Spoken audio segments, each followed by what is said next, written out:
కర్నూలు దగ్గర జరిగినటువంటి కావేరీ బస్ ఇన్సిడెంట్లో దాదాపు 19 మంది చనిపోయిన విషయం తెలిసిందే. అయితే అందులో 10 మంది వరకు ప్రాణాలు కాపాడారు.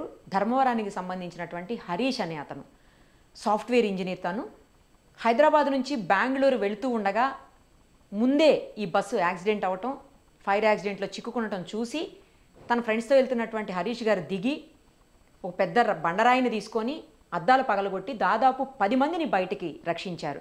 నిజంగా సామాజిక బాధ్యతతో మిగతా వాళ్ళందరూనేమో ఫోన్లలో వీడియోలు తీస్తూ లేదా ఏదో 100కి ఫోన్లు చేసి చెప్తూ ఉంటే తను మాత్రం అలా చేయకుండా ఒక సామాజిక స్పృహ బాధ్యత కలిగినటువంటి వ్యక్తిగా అద్దాలు పగలగొట్టి సాధ్యమైనంత మందిని బయటికి తీసి అయ్యో ఇంకా కొంతమందిని కాపాడలేకపోయానే అని బాధపడుతున్నారు. ఒక్కసారి తన లైవ్ కాల్లో ఉన్నారు. అసలు ఏం జరిగిందో ఆయన మాటల్లోనే విందాం. హరీష్ గారు నమస్తే అండి. నమస్తే. హరీష్ గారు చాలా మంచి పని చేశారు. మిగతా వాళ్ళలాగా వీడియోలు తీయలేదు మీరు, లేకపోతే 100కి ఫోన్ చేసి పోలీసులకి ఇన్ఫార్మ్ చేయటం కాకుండా మీరు చేతనేనంత గొప్ప సాయం చేశారు.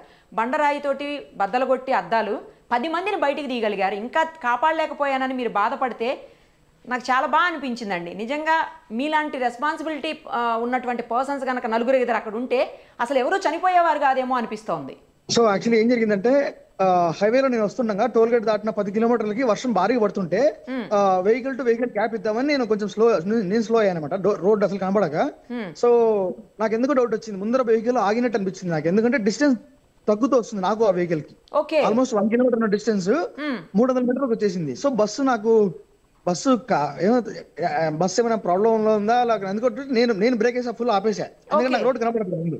సో నేను ఆపేసాను, కార్ ఆపేసాను. నేను ఎక్కడైతే కార్ ఆపానో నాకు పక్కనే డెడ్ బాడీ ఉంది, అంటే బాడీ ఉంది. నేనేమనుకున్నాను, బస్సులో ఉంటే ఎవరైనా కింద పడ్డారేమో, అందుకు బస్సు ఆగిందేమో అని నేను అనుకున్నా.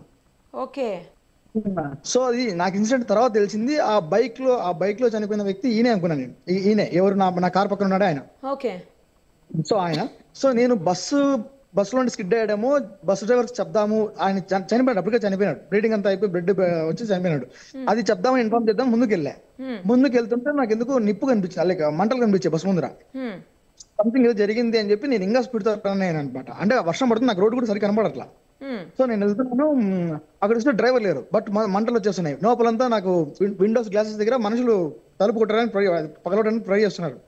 సో నేను సరే డ్రైవర్ దగ్గర చూస్తే డ్రైవర్ డోర్ తీద్దాం అనుకున్నాను, బట్ అది నాకు తెలిసి సెన్సార్ డోర్స్ అవి, బట్ ఓపెన్ కావట్లేదు అక్కడ. సో అప్పటికే డోర్ దగ్గర మంటలు వచ్చేసాయి, నేను పట్టుకోలేకపోతున్నాను, అంత వేడుంది అక్కడ. లైక్ నోపల్ సైడ్ నుండి మంటలు పెరుగుతున్నాయి. పక్కన చిన్న ఒక బండరాయి ఉంది, లైక్ దాన్ని తీసుకొని డైరెక్ట్ గా ఫస్ట్ మెయిన్ డ్రైవర్ సైడ్ నుంచి ఒక 2-3 గ్లాసెస్ కింద వేసాను నేను. వేస్తే ఫస్ట్ క్రాక్ వచ్చింది కానీ పగలేదు. సెకండ్ టైం వేస్తే భారీ క్రాక్ వచ్చింది. సో ఆయన ఎవరో జయసూర్య సంథింగ్ ఎవరో ఆయన ఇంటర్వ్యూకి వచ్చాడు అనమాట బెంగళూరుకి. సో ఆయన పగలగొట్టడం బయటకు వచ్చాడు, అంటే నేను కొట్టడం వల్ల అది బ్రేక్ అయిపోయింది ఆల్మోస్ట్. సో ఆయనకి ఈజీ అయింది నాకు తెలిసేది. సో అతను పగిలిపోయింది. ఇప్పుడు నేను ఇక్కడ రాయేసాను, అది బస్ కింద ఉంది, బస్ కిందకి వెళ్ళింది. సో నేను ఇప్పుడు కిందకి వెళ్ళి రిస్క్ చేయలేక నేను ఇంకోటి చూద్దాం అనుకున్నాను. నేను ఏదైనా చూద్దాం, ఇంకో గ్లాస్ పగిలితే బ్యాక్ సైడ్ లో ఎవరైనా ఇంకా కొంతమంది బయటకు వస్తారని ట్రై చేశాను. బట్ అప్పటికే మంటలు almost 20% of the front bus side cover అయిపోయింది. ఆ వర్షంలో ఎతుకుతున్నా ఇంకా ఏంటో ఉన్నాయని.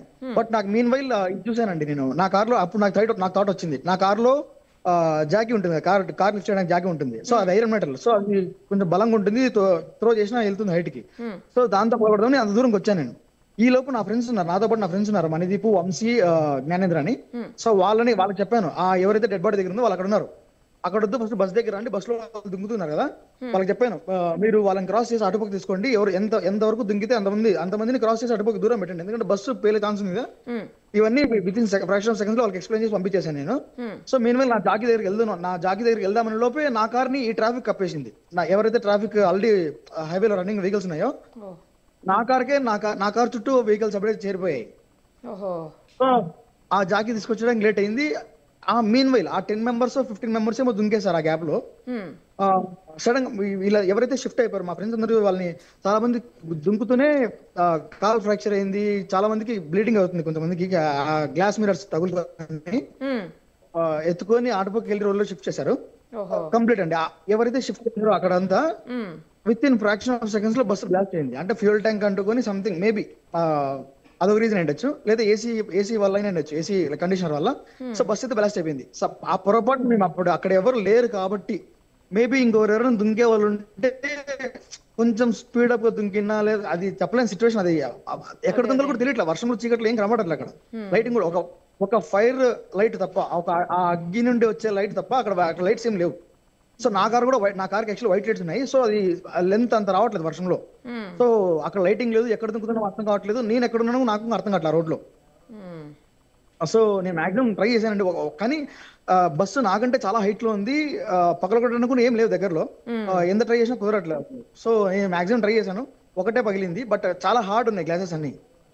సో నేను ఎవరైతే దుంగి ఆల్రెడీ మా ఫ్రెండ్స్ వాళ్ళు ఎవరైతే పక్కకి తీసుకెళ్లారో వాళ్ళు అప్పటికే బస్సు బ్లాస్ట్ అయిపోయింది. అంటే మా ఫ్రెండ్స్ ఎవరైతే దుంకారో వాళ్ళు సేఫ్, మిగతా వాళ్ళంతా నాకు అర్థం అవుతుంది. వాళ్ళు ఒక ఆమె నాకు చెప్తుంది, ఒక 30-40 ఇయర్స్ మధ్యలో ఉంటుంది ఆమె ఏజ్. ఆమె నేను కొంచెం బ్యాక్ సైడ్ రాగానే చెప్తుంది, ఆమె ఏదో సైకిల్ చేస్తుంది, పగలగొట్టమనో సంథింగ్, ఏదో చిన్న పాప ఉందని ఏదో చెప్తుంది నాకు సైకిల్. బట్ ఎంత ట్రై చేసినా అక్కడ నాకు పగలగొట్టడానికి అవసరం లేదు. ఇంకోటి బస్సు చాలా హైట్ లో ఉంది, అంటే విండో గ్లాస్ చాలా హైట్ లో ఉంది. సో నేను చాలా ట్రై చేశానండి నా దగ్గర కూడా వస్తువులు ఏం లేకపోయింది అప్పుడు. నా కారు కూడా 300 మీటర్లో ఉంది, ఆ వర్షానికి నాకే రోడ్డు కనబడట్లా.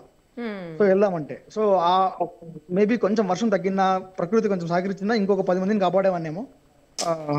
మిస్ అయింది. ఆ టైంలో లోపల వందల కొద్దీ సెల్ ఫోన్లు ఉన్నాయి, అవన్నీ బ్యాటరీస్ పేలిపోయినాయి అని చెప్తున్నారండి. ఆ సౌండ్లు ఏమన్నా వినిపించాయా ఆ టైంలో మీకు? లేదండి, నేను ఒక 5-6 మంది సౌండ్స్ విన్నా. అంటే అన్న మాది కూడా పగలగొట్టండి, ఇక్కడ ఇటువైపు డోర్ పగలగొట్టండి విన్నారు మీరు అంతే. అది సౌండ్ ఆ బ్యాటరీ సౌండ్స్ ఏం వినపడలేదు, కానీ నాకు ఈ సౌండ్ వాళ్ళ సౌండ్స్ విన్నాను. ఇది కూడా బ్రేక్ చేయండి, ఇది అటుపక్క రాండి, పిల్లలు ఉన్నారు అని ఎవరు చెప్పారు.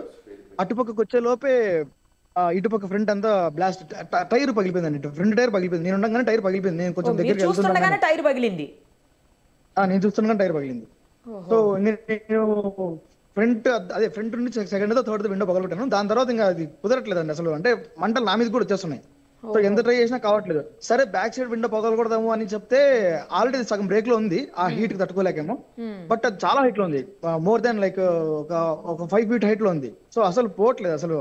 ఎంత బరువు ఉన్న ఒక రాయి ఏదైనా తీసుకుందామని కూడా నేను ఎత్తలేకపోతున్నాను. అది ఆ వర్షానికి నాకు కళ్ళకి వాటర్ అంతా పడుతున్నాయి అసలు. అంటే ఆ వాటర్ ఫోర్స్, రెయిన్ ఫోర్సే మొహానికి కొడుతుంది, అసలు కళ్ళు తెచ్చలేకపోతున్నాను అసలు, అంత వర్షం ఉండే అప్పుడు. అదేలేండి, కానీ అంత వర్షం పడుతున్నా మంటలైతే ఆగలేదు కదా, అదేంటి అసలు? వర్షానికి మంట ఆగాలి అసలైతే. టెక్నికలీ నాకున్న లైక్ అప్పుడు సిచ్యువేషన్ నేను ఆలోచించింది ఏంటంటే, బస్సు బెంగళూరుకి వెళ్ళాలి అంటే ఆల్మోస్ట్ ఇంకా 350 కిలోమీటర్లు బస్సు వెళ్ళాలి, అంటే ఆల్మోస్ట్ 400 లీటర్ల వరకు డీజిల్ ఉంటుంది. ఫ్యూయల్ ఎక్కువ ఉండి ఫ్యూయల్ ఎక్కువ ఉంటుంది, ఓవర్ ఫ్యూయల్ ఉండొచ్చు, మేబీ అదొక రీజన్. నేను అబ్జర్వ్ చేసింది అదే. యాక్చువల్లీ ఫ్యూయల్ ట్యాంక్ ఎక్కడ ఉందో అబ్జర్వ్ చేశాను ఫస్ట్ నేను, కానీ ఫ్యూయల్ ట్యాంక్ రెండు వైపులు ఉన్నాయని నాకు, అంటే నేను చూసిన ప్రకారం, అంటే నాకు ఒక కొంచెం నాలెడ్జ్ ఉంది. సో దాని ప్రకారం so 2 fuel tanks at a time వెళ్ళాయి, అంటే అట్ ఏ టైం అంటే ఒక 2 minutes గ్యాప్ లో వెళ్ళాయి. సో దీని వల్ల యాక్చువల్లీ బస్సు 3 times బస్ట్ అయింది, 3 సార్లు పేలింది బస్సు. మీ ముందే 3 సార్లు? ఫస్ట్ టైం పేలినప్పుడే మా ముందే 3 సార్లు, నా ముందే 3 సార్లు పేలింది బండి. నేను వాళ్ళందరినీ బస్సు అంటుకున్న ఒక 3 నిమిషాలు 4 నిమిషాలకే గ్లాస్ విండో పగులుతున్నాయి, అంటే హీట్ కి. అంటే నాకు తెలిసి ఆ 3 నిమిషాలు ఆ గ్లాస్ ఆటోమేటిక్ గా హీట్ కి పగులుతున్నాయి కదా, అప్పటికే నాకు తెలిసి స్పాట్. నన్ను ఎవరైతే ఆమె లాస్ట్ సీట్ లో ఉండి పిలిచిందో తను, నేను మరీ కొంచెం దూరంకి వచ్చి ఫోన్ జూమ్ చేసేసాను. సో నా ఫోన్ కొంచెం క్లారిటీ ఉంటే జూమ్ చేసి చూసాను వర్షంలో. చూస్తే ఆమె ఈ రిప్స్ అన్ని ఉన్నాయండి, ఓన్లీ కలేబరాలు మాత్రమే ఉన్నాయి, బాడీ లేదు అసలు లేదు. సో కనీసం తను నాకు చెప్పి, నాకు ఎలా అర్థమైందంటే, తను చిన్న పాపని సైకిల్ చేస్తుంది. నాకు ఎలా అర్థమైందంటే, నేను ఎవరైతే విండో బ్రేక్ చేసి వాళ్ళు బయటకు వచ్చారో అప్పుడు తను ఒక లేడీ వచ్చింది, చిన్న 3 years బేబీని వేసుకొని వచ్చింది అనమాట. తనకి ఆ చిన్న 3 years బేబీకి ఆస్మా, లైక్ అది సఫోకేషన్ వచ్చేసింది ఆ బ్రీతింగ్ వల్ల, ఆ స్మోక్ వల్ల. సో తను చెప్పు ఆ చిన్న 3 years బేబీకి. సో నేను ఆల్రెడీ తనని అడిగాను, సరే సేఫ్ అంటే, పాప సఫోకేషన్ ఉంది, బ్రీతింగ్ ప్రాబ్లం ఉందంటే, అప్పటికప్పటికి అటుపక్క రోడ్ లో ఒక కార్ ఉంది. సో కొంచెం ట్రాఫిక్ క్లియర్ చేసి ఆ కార్ని ముందుకు రమ్మన్నాను. ముందుకు రమ్మంటే ఆయన ఇద్దరే ఉన్నారు కార్లో. సో వాళ్ళని ఈ అర్జెంట్ గా వీళ్ళని పంపించేసి ఆ కార్లో. సో నేను మరి వెంటనే ఎప్పుడైతే ఫస్ట్ బ్లాస్ట్ అయిందో వెంటనే నేను 100 కాల్ చేశాను, ఇన్సిడెంట్ ఎక్స్ప్లెయిన్ చేస్తాను. వెంటనే వాళ్ళే 1908 సంథింగ్ నెంబర్ ఇచ్చారు, వాళ్ళకి అంబులెన్స్ ఫైర్ ఇంజిన్ ఫోన్ చేశాను. వెంటనే మళ్ళీ పోలీసు వాళ్ళకి అంతా వాళ్ళే, SBSI ప్రసాద్ సార్ అనుకుంటా, ఆయన వెంటనే కాంటాక్ట్ లోకి వచ్చాడు. వాళ్ళని పంపించేశాను. Meanwhile Haima Reddy something ఆమె, తను వచ్చింది. అప్పుడు తన సీన్ లోకి వచ్చింది. అప్పటికే బర్స్ట్ అయిపోయిందండి. అక్కడ నో చాయిస్, అక్కడ వేరే ఆప్షన్ ఏం లేదు, జస్ట్ చూస్తుండడం తప్ప వేరే ఆప్షన్ ఏం లేదు. ఎందుకంటే పోలీసులకు ఇన్ఫార్మ్ చేశారు, అప్పటికే మొత్తం అంబులెన్స్ వచ్చేసినాయి. అయితే 240కి నేను ఇన్సిడెంట్ దగ్గర ఉన్నా, 245 మధ్యలో ఇన్సిడెంట్ దగ్గర ఉన్నా. 250కి నేను ఒక 8 మంది బయటికి తెప్పించాను, ఒక 10 మందిని బయటికి తెప్పించాను. ఆ తర్వాత 335కు 34 35 మధ్యలో వీళ్ళకి 100 ఫోన్ చేశాను. కరెక్ట్ గా 41 సారీ 31కు 34కో చేశాను నేను. So with in fraction of 5 seconds లో ఎవ్రీథింగ్ ఇస్ కంప్లీటెడ్. నా కళ్ళ ముందరే జరుగుతుంది, నేను ఏం చేయలేకపోతున్నాను అనేది. అది దట్టు ఏం చేద్దామన్నా కూడా బస్సు ఒక హైట్ లో ఉంది, అంటే మిరర్స్ నాకు హైట్ లో ఉంది, చాలా హైట్ లో ఉంది. అదేలేండి. ఆ టైర్స్ ఎక్కుదామన్నా టైర్స్ ఆల్రెడీ మంటలు ఉన్నాయి. చూద్దాం దూరం నుంచి జాకీ ఏం చూద్దామన్నా కార్ ఎక్కడ 300 minutes లో లాంగ్ పెట్టా. అక్కడ వర్షం పడుతుంది, అసలు వెళ్ళడానికి లేదు, రోడ్ స్కిడ్ అవుతుంది, లైక్ నా షూస్ స్కిడ్ అవుతున్నాయి. సో ఏం చేయడానికి లేదు. బస్ కి డాష్ ఇచ్చిన బైకర్ ముందు కొంచెం దూరంలో పడిపోయి ఉన్నాడు, చనిపోయాడు అప్పటికి అని చెప్తున్నారు కదా. అక్కడి నుంచి బస్ వరకు ఒక 300 మీటర్లు ఉంటుందా అండి? 300 మీటర్లు ఉంది. నేను ఎస్ఐ సార్ సిఎస్ఆర్ ఎవరు వచ్చారు ఒక హాఫ్ అన్ అవర్ తర్వాత, నేను ఆయనకి క్లియర్ గా చూపించాను అంత ట్రాఫిక్ లో కూడా. సార్ ఇక్కడ చూడండి లైన్ మొత్తం 300 meters కి లైన్ ఉంది వరుసగా, బైక్ ని డ్రాగ్ చేసుకుంటూ వెళ్ళడం. అదే అక్కడి నుంచి బైక్ ని డ్రాగ్ చేసుకుంటూ బస్ తీసుకుపోయిందంటండి. అవును కరెక్ట్, అందుకోసం అడిగాను. నాకు ముందే కనపడింది ఫైర్, అంటే బస్ కింద ఫైర్ ఉన్నట్టు కనపడింది. నేను ఏమనుకున్నా అంటే బస్సు హెడ్ లైట్స్ అనుకున్నా, బస్సు హెడ్ లైట్స్ కూడా ఎల్లో కలర్ ఉంటాయి కదా. అవును. సో ఆ లైట్ అనుకున్నా. నేను కొంచెం ఒక 100 meters స్లోగానే వెళ్ళా, అంటే ఈ అబ్బాయి పడిపోయాడేమో బస్ లో నుంచి, వాళ్ళందుకు వెయిట్ చేస్తున్నారు అనుకున్నా. సో ఈ క్యాండిడేట్ బస్ లో నుంచి వెళ్ళిపోయాడు. వాళ్ళేమనుకున్నారు, వాళ్ళ పాయింట్ ఆఫ్ వ్యూలో తను కింద పడ్డాడు కదా, మేబీ వస్తున్నాడేమో నడుచుకుంటూ అని వాళ్ళు ఆపారేమో నేను అనుకుంటున్నా. బట్ ఇక్కడ స్పాట్ డెడ్ ఇస్తే చెప్దామని పోతున్నా. నాకు కొంచెం ఒక 100 meters నేను క్రాస్ చేయగానే ఇంకా 200 meters లో బస్సు అంటుకుంటుంది, నాకు అర్థమైంది క్లియర్ గా. సో నేను పరిగెత్తుకుంటూ వెళ్తే అక్కడ ఎవరు లేరు, డ్రైవర్ సీట్ లో. అంటే డ్రైవర్ దూకేసి అప్పటికే పారిపోయి ఉంటాడండి. నా కళ్ళ ముందర జరిగింది కాబట్టి నేను వెళ్ళే టైంకి డ్రైవర్ లేడండి అక్కడ. లేడంటే అప్పటికే దూకి పారిపోయి ఉండాలి. మరి డ్రైవర్ మేబీ అయిండొచ్చు. మరి అటుపక్క డ్రైవర్ అటుపక్క చూద్దామని కూడా అటుపక్క హ్యాండిల్ లేదు. మేబీ అది తీస్తే లోపల నుంచి తీయాలి. అప్పటికే ఆ డోర్ ఏదైతే మెయిన్ డోర్ ఉందో ఆ డోర్ వరకు కూడా మంటలు వచ్చేసినాయా అండి అప్పటికే మీరు వెళ్ళేసరికి? ఫుల్ అండి, డ్రైవర్ కంపార్ట్మెంట్ మొత్తం డాష్ బోర్డ్ అంతా మంటలతో ఉండిపోయింది. అంటే కింద నుంచి వచ్చే మంటలన్నీ కింద నుంచి వచ్చాయి పైకి. అంటే మీరు ఏదైతే పగలగొట్టారో మిర్రర్, అది బ్యాక్ సైడ్ మిర్రరా అండి, సైడ్ మిర్రరా, ఏది మీరు పగలగొట్టింది? సైడ్ మిర్రర్, సైడ్ రెండోదో మూడోదో అని గుర్తులేదు, రెండోదో మూడోదో. ఆ చీకట్లో నాకు వర్షంలో కనపడలేదు. ఓకే అదండి. సో తను అంతా బస్ట్ అయిపోయింది, బస్ అంతా బస్ట్ అయి ఫస్ట్ టైం బ్లాస్ట్ అయినప్పటికీ ఇంకా తను హైమారెడ్డి తను ఇంకా రాలేదు. బట్ అప్పటికే ట్రాఫిక్ జామ్ ఎక్కువ అయిపోయింది. నేను 100కి 100కి అంబులెన్స్ కి వాళ్ళందరికీ ఫైర్ ఇంజిన్ ఫోన్ చేసినప్పుడు నేను వాళ్ళకి క్లియర్ గా ఇన్స్ట్రక్షన్ ఇచ్చేసాను అనమాట. మీరు టైం వేస్ట్ చేయదండి, ఆపోజిట్ రండి అని చెప్పి. ఆపోజిట్ వెహికల్స్ లో రాంగ్ రూట్ లో వచ్చేసండి మీరు. రాంగ్ రూట్ లో వస్తేనే మరి తొందరగా వెళ్ళగలుగుతారు. కానీ ఇక్కడ సమస్య ఏం జరిగిందంటే అంబులెన్స్ అన్నిటికీ అక్కడ కూడా ఈ వెహికల్స్ ఏవైతే నార్మల్ వెహికల్స్ ఉన్నాయో అవన్నీ రాంగ్ రూట్ లో రావడం స్టార్ట్ చేసాయి. సో అంబులెన్స్ అన్నిటికీ ఇబ్బంది అయిపోయింది. ప్రతి ఒక్కరిని చేతులు వేడుకొని మరి నేను లైక్ ఒక సైడ్ దారి వదలడన్నా. ఎవ్వరు అసలు మాకెందుకు అన్నట్టు చూసారంటే, వేరే ఒక 2-3 కార్కి ఒక బోర్డు ఉందండి, డిప్యూటీ సంథింగ్ ఏదో ఉంది. బట్ ఆయనైతే ఇర్రెస్పెక్ట్ ఆఫ్ హిస్ పొజిషన్, నేను చెప్తున్నాను మీరు మేబీ హైర్ పొజిషన్ ఉండొచ్చు కదా, ఏదైనా చేయండి అంటే మాది ఇక్కడ కాదు, మాది ఈ ప్లేస్ కాదు, మాకు సంబంధం లేదని డోర్ విండో చేస్తున్నాడు. పక్కన మనుషులు చచ్చిపోతే సంబంధం లేదని ఎలా పోతారు? అసలు 2-3 వెహికల్స్ అయితే ఆపానండి, అసలు వాళ్ళు రెస్పాండ్ అవ్వలేదు. నా కార్ తీసుకొద్దాము అంటే నేను బస్సు దాటి వెళ్ళలేను, ఎందుకంటే బస్సు బ్లాస్ట్ అయిపోయింది. నా కార్ యూటర్న్ చేద్దామంటే యూటర్న్ పాయింట్ అక్కడ దగ్గర లేదు, ప్లస్ ట్రాఫిక్ వెనకాల ఎండిపోయింది. నా కార్ అయితే పోదు, బైక్ అయితే పోవచ్చాము కానీ కార్ పోదు. సో అక్కడ యూటర్న్ పాయింట్ లేదు, అసలు వేరే ఛాన్స్ ఏం లేకపోయింది. అది మాక్సిమం ట్రై చేశానండి కానీ దొరకట్లేదు ఛాన్స్ అక్కడ. అటుపక్క వెహికల్స్ ఉన్నా, అటుపక్క ఈ సిచ్యువేషన్ నేను గ్లాస్ పగలగొట్టి వీళ్ళందరూ బయట తెచ్చి ఈ లోపే అటుపక్క ట్రాఫిక్ జామ్ అయిపోయింది. అటుపక్క ట్రాఫిక్ వెహికల్స్ రాంగ్ రూట్ లో వచ్చేసాయి, అంటే రైట్ సైడ్ లైన్ లో కూడా లెఫ్ట్ సైడ్ వెహికల్స్ వచ్చేసాయి. సో అప్పటికి 2 సైడ్ ట్రాఫిక్ బంద్ అయిపోయింది. ఒక అంబులెన్స్ ఏమో అటుపక్క నుండి వచ్చింది, అంటే కర్నూలు బెంగళూరు రూట్ నుండి ఒక అంబులెన్స్ వచ్చింది, మరి ఇక్కడ కర్నూలు రూట్ నుండి ఇంకో 2 అంబులెన్స్ వచ్చేసాయి. సో చాలా ట్రై చేశానండి బట్ కుదరట్లేదు. బట్ ఆ వర్షం సహకరించట్లేదు. I tried my level best అండి. బట్ ఏమో అప్పటికే మీరు బాగా చేసినట్టు. కొంచెం వర్షం తగ్గింటే ఇంకొంచెం బాగుండేదేమో. మంటలు తక్కువ ఉన్నా లేదు, వర్షం లేకపోయినా లేదు అంటే మీ జాకీ తీసుకునే అవకాశం మీకున్న కారులోంచి మీరు ఇంకా చాలా మందిని సేవ్ చేయగలిగేవాళ్ళు. అవును, అంటే వర్షం కొంచెం తగ్గితే క్లియర్ విజన్ ఉంటుంది. విజన్ లో నేను ఏమైనా చేయొచ్చు అంటే ఏదైనా కనబడుతుంది, కింద ఏది కనబడట్లేదు వర్షానికి. పక్కన చెట్లు ఉన్నాయి, మనం హైవేలో డివైడర్ చెట్లు ఉంటాయి కదా, దాంట్లో నాకు ఏముంది అర్థం కావట్లేదు. కొన్ని లోయలు ఉన్నాయి, లెవెల్ సర్ఫేస్ లేదు. నేను అటుపక్కల్ని వెళ్ళి తీసుకొద్దాము దాటిపిద్దామన్నా కూడా లెవెల్ లేదు సర్ఫేస్. ఆ చెట్లు గడ్డిలో లెవెల్ నేనే స్కిడ్ అయి పడిపోతున్నా. సో వెరీ లెస్ టైం అండి, 3 minutes రఫ్లీ నాకున్న టైం అక్కడ. అంతే, అంతకంటే అంతే కదా, ఫ్రాక్షన్ ఆఫ్ సెకండ్స్ మినిట్స్, అంతకు మించి ఏం లేదు. ఏం డెసిషన్ తీసుకోవాలన్నా చాలా తక్కువ టైంలో తీసుకోవాలి అక్కడ. First bus right side. So నేను మళ్ళీ ఒక యూటర్న్ పాయింట్ లైక్ అంటే అటుపక్క రోడ్లు దాటి ఫ్రంట్ సైడ్ నుండి వచ్చాను ఇటుపక్కకి. ఇటుపక్క ఇంకా మంట పూర్తిగా బ్లాస్ట్ అయితే జరగలేదు కానీ పూర్తిగా మంటలు అయితే వచ్చేసాయి. అప్పటికే ఎవరు ఒక ఒక ఒక ఒక విండో గ్లాస్ బర్స్ట్ అయిపోయింది. ఎక్కడ బ్యాక్ సైడ్ టైర్ల పైన ఉంటుంది, టైర్ల పైన ఉన్న గ్లాస్ బర్స్ట్ అయిపోయింది. సో నేను దగ్గరికి వెళ్దాం అనుకున్నా, తను ఎవరు అరుస్తుంది కానీ కాలిపోయింది, పూర్తిగా కాలిపోయింది తను. కానీ లైక్ బయటికి చేపెట్టింది. సరే లాగుదామన్నా అక్కడ టైర్స్ కూడా టైర్స్ దగ్గర మంటుంది. సో అది పేలితే మరి నాకు ఇబ్బంది, లైక్ నేను కూడా ఉండకపోవచ్చేమో అని చెప్పి భయంతో ట్రై చేద్దాం అనుకున్నా. మీరు కొన్ని వీడియోస్ చూసింటే లగేజ్ కంపార్ట్మెంట్ దగ్గర ఒక బాడీ ఉంది. అవునండి.